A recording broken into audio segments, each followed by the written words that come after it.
E já que vocês gostaram do vídeo anterior, vamos de continuação dessa saga que foi para chegar aqui. Vem comigo. Uma coisa que ninguém me preparou quando eu vim para cá, foi o impacto cultural. E não é só sobre não saber falar a língua, mas sobre se sentir pequeno, deslocado num lugar totalmente novo, grande e com muita diversidade de coisas. E eu digo isso porque é sobre entrar no mercado e não saber onde estão as coisas, não saber o que comprar. É procurar alguma coisa que lembre o Brasil, mesmo que seja um alimento simples, mas que dê aquele aconchego. É sobre querer se comunicar e ter vergonha. Meu inglês não é fluente, então eu acho que eu consigo desenrolar, mas a gente fica travado. Eu acho que o impacto maior que eu tive foi perceber que as pessoas são muito reservadas. Que quando dava 5 horas da tarde, não tinham crianças brincando no campinho, não tinha vizinhos, não tinha com quem conversar. E aí eu fiquei alguns meses nessa questão.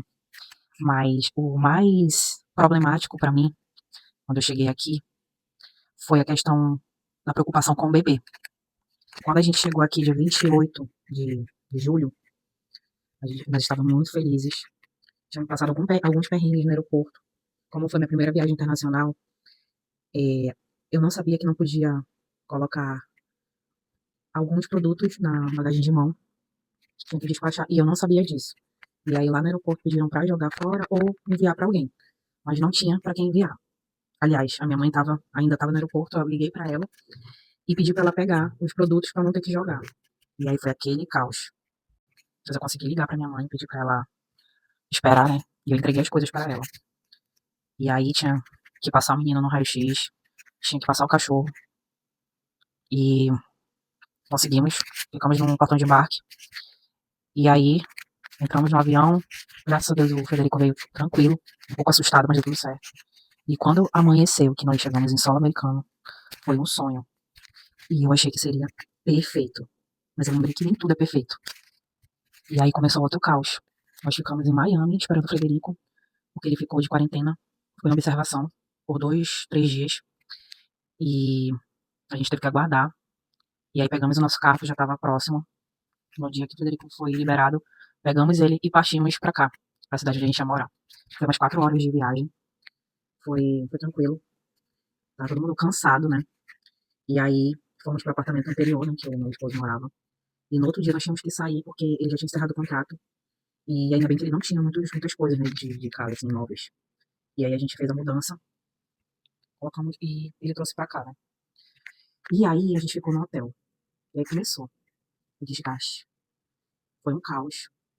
A gente teve que ficar umas 2 semanas no hotel ainda, lá em Orlando, pra poder entrar aqui. Foi um rolê pra entrar aqui, até que conseguimos. E aí eu vou voltar na parte do baby. Ele completou 4 meses aqui. E sempre ouvi falar sobre a questão de saúde daqui, que é muito diferente, é tudo muito mais caro. E ele não estava no plano do pai dele ainda, né? Daí entrar, entrou agora em janeiro, inclusive. E aí eu tava muito insegura por tudo, eu tava assustada. Eu me vi com 2 crianças, né? Tendo que lidar sozinha, sem rede de apoio. E isso foi punk.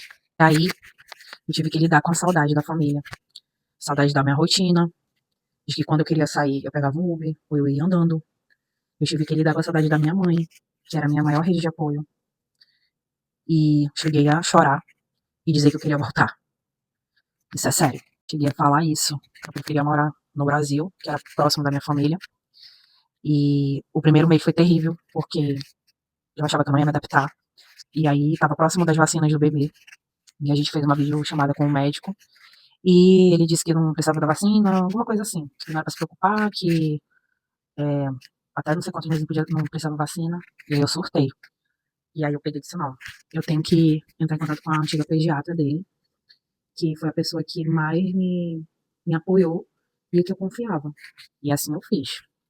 Tentamos traçar um plano, né, pra ele.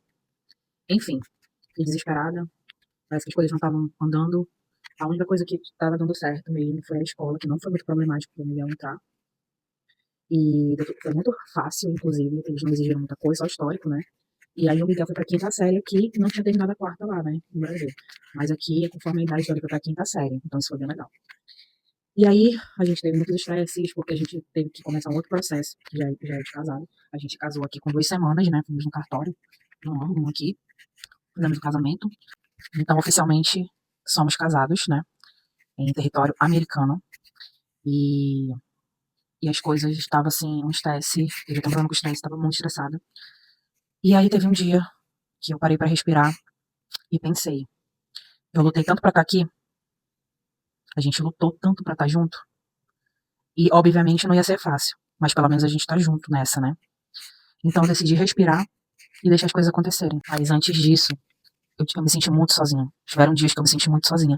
Mesmo estando com a minha família, mesmo a gente estando junto, tiveram dias que eu me senti vazia e deslocada. Mas esse impacto cultural veio pra me ensinar a ser mais forte, resiliente, e deixar as coisas fluírem como elas tinham que ser. E tentar não me sobrecarregar e nem sobrecarregar minha família. E as coisas foram fluindo, foram acontecendo, a gente conseguiu uma boa pediatra, conseguimos vacinar o Nicolas, e aí foi quando eu relaxei, porque a minha preocupação era estar com um bebê de 4 meses, depois de 10 anos, sem rede de apoio, meu esposo sem experiência também, como é que eu ia lidar se ele ficasse doente. Aí passou várias coisas na minha cabeça, estava super insegura. E o que eu tenho para dizer para vocês, morar fora não é só viver um sonho americano, europeu. Vai muito mais além disso, e tem várias camadas. A gente vem com uma identidade, e quando chega aqui, a gente precisa construir outra, do zero.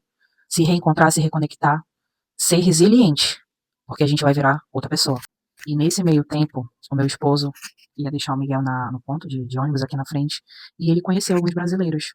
E aí eles falaram que ele sempre ficava ali no campinho, né, a partir das 4, 4:30, e que tinham outros brasileiros. E aí eu nunca tinha saído, né, assim, foi um dia que ele foi pra academia, e aí ele voltou e disse, olha, o pessoal tá aí, vamos lá. E aí eu fui, e olha que ele é super introvertido. Mas ele me apresentou lá, eu conheci duas mãezinhas, três mãezinhas, duas com recém-nascido e uma com um garotinho já grande e um de 2 anos. E aí aí quase todo dia a gente se encontrava lá, e aí foram super acolhedores, e eu me senti mais confortável, né, apesar de não conhecê-los, de serem de outra região do Brasil, mas me senti mais perto da minha cultura, né, brasileira. E desde lá a gente está nesse processo de adaptação, e eu já estou adaptando na escola, gosto da escola, eu consegui agora lidar mais com a vida aqui, aprendi a gostar. A partir do momento que a gente entende o valor das coisas, a facilidade de compra, o poder de compra, a diversidade de cultura, de produtos. E aí eu comecei a explorar um pouco mais, né, isso, e tentar me conectar com a cultura americana. Aqui na Flórida, o bom é que tem muitos latinos, então onde você vai, mesmo que você não fale inglês, mas sempre tem alguém falando espanhol, e aí dá pra desenrolar. E é assim que eu tô lidando. A gente, agora em dezembro, compramos bicicletas, e eu até falei que eu não dirijo, que eu preciso, né, dirigir, eu tenho que tirar minha licença, mas eu tô em processo ainda, tem muita coisa acontecendo, enfim. Eu tô nessa adaptação, tô me familiarizando ainda, mas já gosto de viver aqui, tô aprendendo a gostar, e assim, vivemos confortáveis, temos facilidade de muitas coisas, a gente mora numa cidade muito tranquila, e é realmente a questão de tempo. E esse foi um resumo da minha chegada aqui, espero que vocês tenham gostado também. Hoje eu tô com a blusa certa, não tá do avesso. E se você gostou e quer mais conteúdos, saber mais coisas, manda aí uma ideia, uma pergunta, me segue, curte o vídeo e espero que tenha mais.